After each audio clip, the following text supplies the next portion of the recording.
Good morning all of you, welcome to Shine Education. तो आज हम डिस्कस करेंगे 17 दिसंबर के करंट अफेयर के बारे में।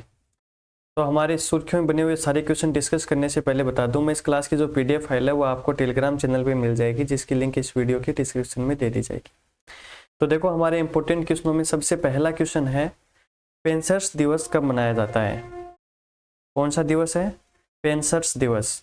तो इसका आंसर क्या रहेगा? आंसर हो जाएगा 17 दिसंबर को, यानी हमारा ऑप्शन तो यहाँ पे राइट आंसर।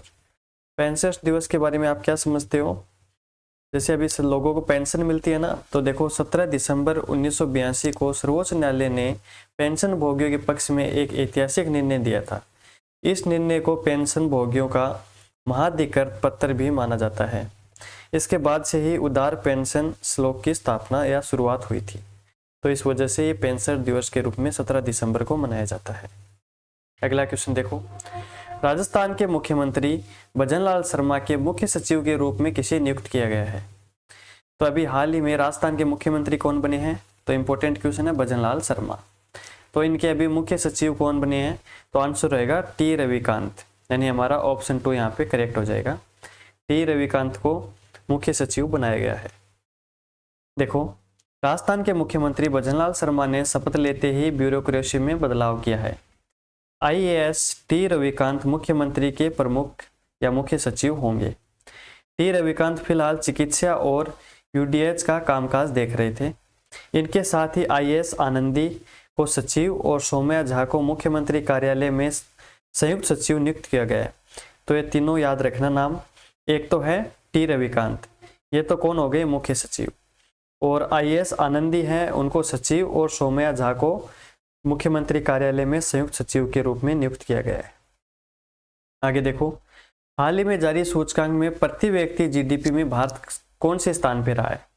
अभी हाल ही में सूचकांक जारी हुआ है जिसमें प्रति व्यक्ति जीडीपी में भारत का स्थान रहा है 129, यानी हमारा ऑप्शन 3 यहाँ पे करेक्ट हो जाएगा।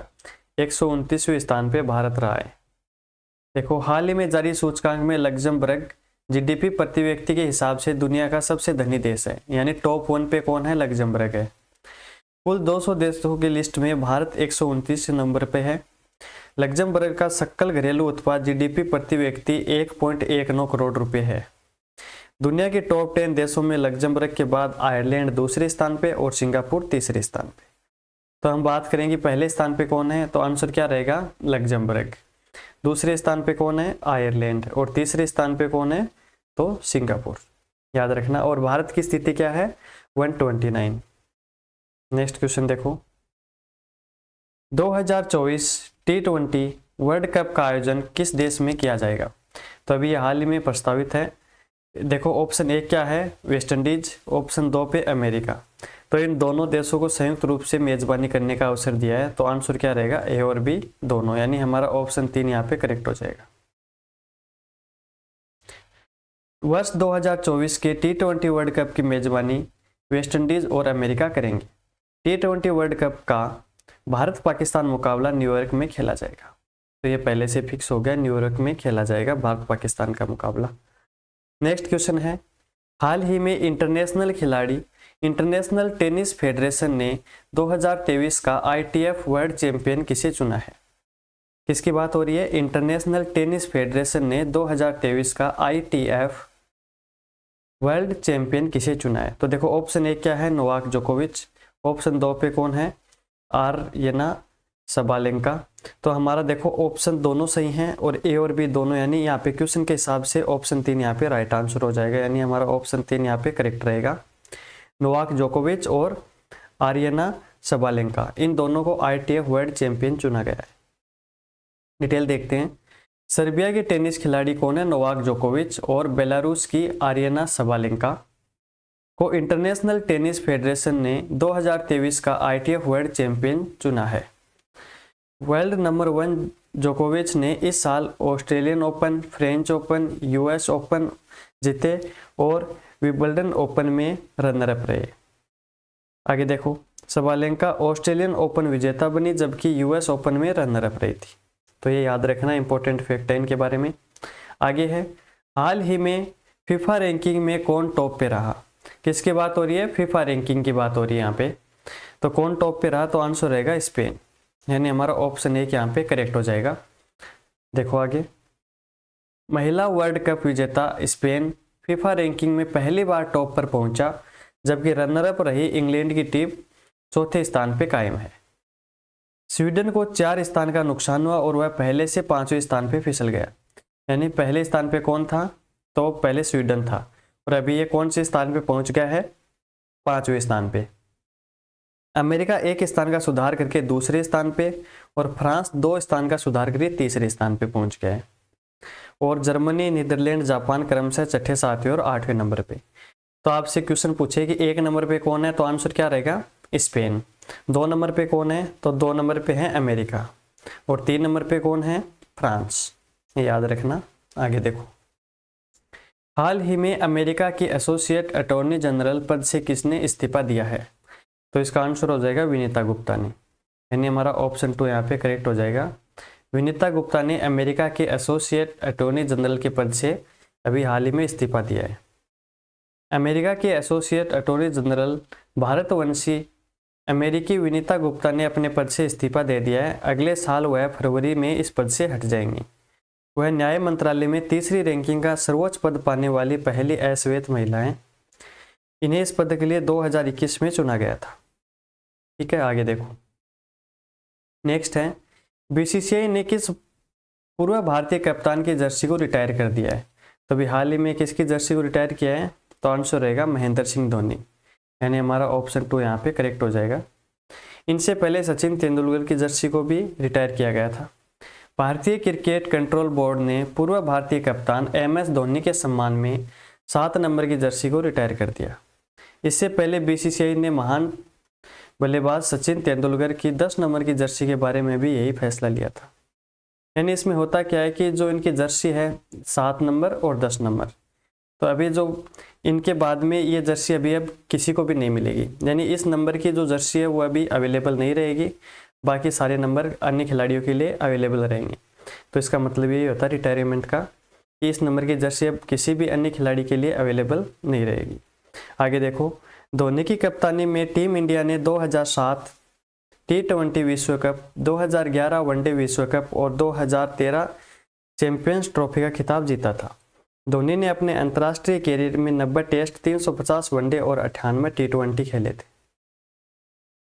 आगे है भारतीय क्रिकेट कंट्रोल बोर्ड, तो इसकी स्थापना हुई थी दिसंबर 1928 में और अध्यक्ष कौन है, रोजर बिन्नी। ये हमने 3-4 बार पहले भी डिस्कस कर लिया। आगे देखो, हाल ही में एशियन भारत बाजार महोत्सव का उद्घाटन कहाँ हुआ है, तो इसका आंसर क्या रहेगा, आंसर हो जाएगा नई दिल्ली। कहाँ पे हुआ है, नई दिल्ली के अंदर हुआ है। आगे है, इंदिरा गांधी शांति पुरस्कार 2023 किसे प्रदान किया गया, तो इसका आंसर बताओ क्या हो जाएगा। पहला ऑप्शन क्या है, डेनियल बेरेनबोइम, और अगला 2 नंबर क्वेश्चन जो हमारा ऑप्शन है वो क्या है, अली अबू अवाद। तो इन दोनों को अभी संयुक्त रूप में इंदिरा गांधी शांति पुरस्कार मिला है। तो हमारा करेक्ट आंसर हो जाएगा 3 नंबर ऑप्शन, यानी ए और बी दोनों। इनके बारे में डिटेल देखते हैं। देखो, मशहूर पियानो वादक डेनियल बेरेनबोइम और शांति कार्यकर्ता अली अबू अवाद को संयुक्त रूप से इंदिरा गांधी शांति पुरस्कार 2023 से सम्मानित किया गया है। इंदिरा गांधी शांति पुरस्कार की स्थापना हुई थी 1986 में। यह पुरस्कार इंदिरा गांधी मेमोरियल ट्रस्ट के द्वारा पूर्व प्रधानमंत्री इंदिरा गांधी की स्मृति में दिया जाता है। इस पुरस्कार में एक प्रशस्ति पत्र के साथ 25 लाख रुपए प्रदान किए जाते हैं और यह उन व्यक्तियों या संगठनों को दिया जाता है जो वैश्विक स्तर पर शांति के लिए काम करते हैं। तो देखो किस किसको मिला है, एक तो डेनियल बेरेनबोइम जो क्या है मशहूर पियानो वादक हैं, और एक शांति कार्यकर्ता अली अबू अवाद जो कहाँ से हैं, यह एक प्रमुख फिलिस्तीनी शांति कार्यकर्ता हैं। आगे देखो, हाल ही में पवन कुमार सेन को किस राज्य का मुख्य निर्वाचन अधिकारी नियुक्त किया गया, तो इसका आंसर रहेगा अरुणाचल प्रदेश। यानी हमारा ऑप्शन 3 यहाँ पे राइट आंसर हो जाएगा। अरुणाचल प्रदेश का भी मुख्य निर्वाचन अधिकारी किसको नियुक्त किया है, पवन कुमार सेन को। नेक्स्ट देखो, UWW rising star of the year किसे चुना है, तो इसका आंसर क्या रहेगा, अंतिम पंघाल को। यानी हमारा ऑप्शन 2 यहाँ पे। UWW की फुल फॉर्म क्या होती है पता है आपको, यूनियन वर्ल्ड रेसलिंग। भारतीय पहलवान अंतिम पंघाल को यूनाइटेड वर्ल्ड रेसलिंग द्वारा rising star of the year चुना गया, यानी UWW यानी यूनाइटेड वर्ल्ड रेसलिंग के द्वारा rising star of the year चुना गया। किसको? अंतिम पंघाल को।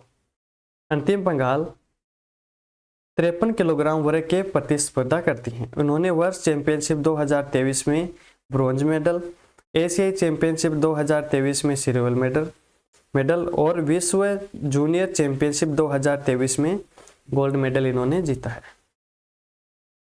आगे देखो, अभी जो पिछला क्वेश्चन था कौन सा, ये इंदिरा गांधी शांति पुरस्कार वाला, इसमें 2023 की हमने बात कर ली। अगर क्वेश्चन आ जाए कि 2022 का किसको मिला था, किसका? 2022 का, तो हमने कुछ दिनों पहले डिस्कस किया था किसको मिला था, ये कोविड-19 योद्धाओं को मिला था संयुक्त रूप से। याद रखना, थोड़ा सा इंपॉर्टेंट हो जाता है ये भी। आगे है, हाल ही में भारत की सबसे तेज सौर इलेक्ट्रिक नाव बाराकुंडा कहाँ लॉन्च की गई है? तो इसका आंसर क्या हो जाएगा? इसका आंसर हो जाएगा केरल। कहाँ पे? केरल में। यानी भारत की सबसे तेज सौर इलेक्ट्रॉनिक या इलेक्ट्रिक नाव है बाराकुंडा, ये लॉन्च की गई। आपको केरल से याद होगा कि एक जहाज का भी शुभारंभ किया गया था। उस जहाज का क्या नाम था? तो हमने डिस्कस किया था 4-5 दिन पहले। उस जहाज का क्या नाम था? Classic imperial. क्या नाम था? Classic imperial.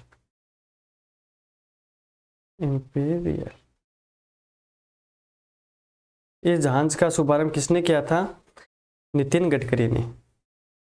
ठीक है, याद रखना। और अगर केरल की बात आ गई तो केरल ज्योति पुरस्कार, ये किसको चुना गया था? केरल ज्योति पुरस्कार ये चुना गया था टी पद्मनाभन।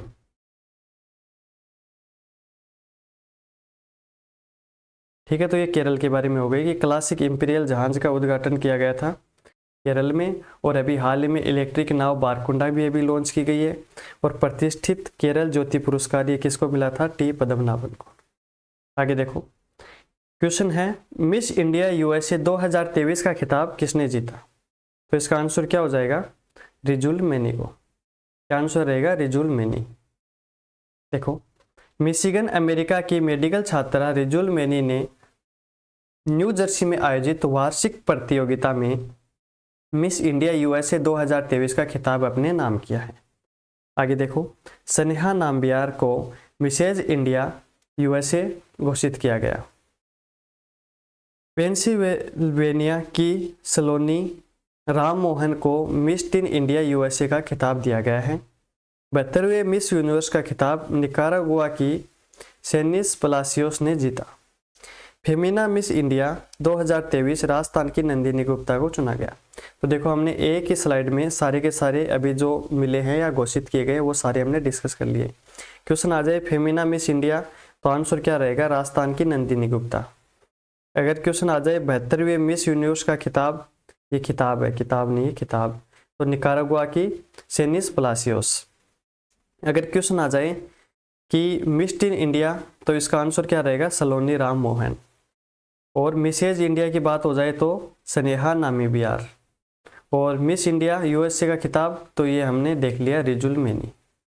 ठीक है, अब अगर हम बात करें कि भारत की तरफ से मिस यूनिवर्स की बात करें, हम अगर किसकी बात करें? मिस यूनिवर्स की, तो नाम याद रखना, सुष्मिता सेन। पहला नाम तो क्या है?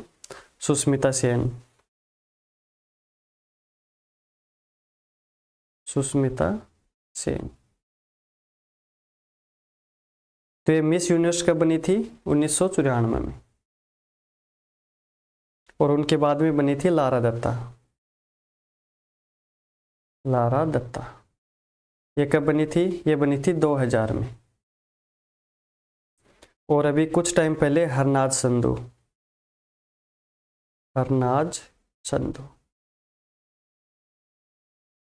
तो ये कब बनी थी? 2021 में। तो याद रखना, ये इंपॉर्टेंट फैक्ट है।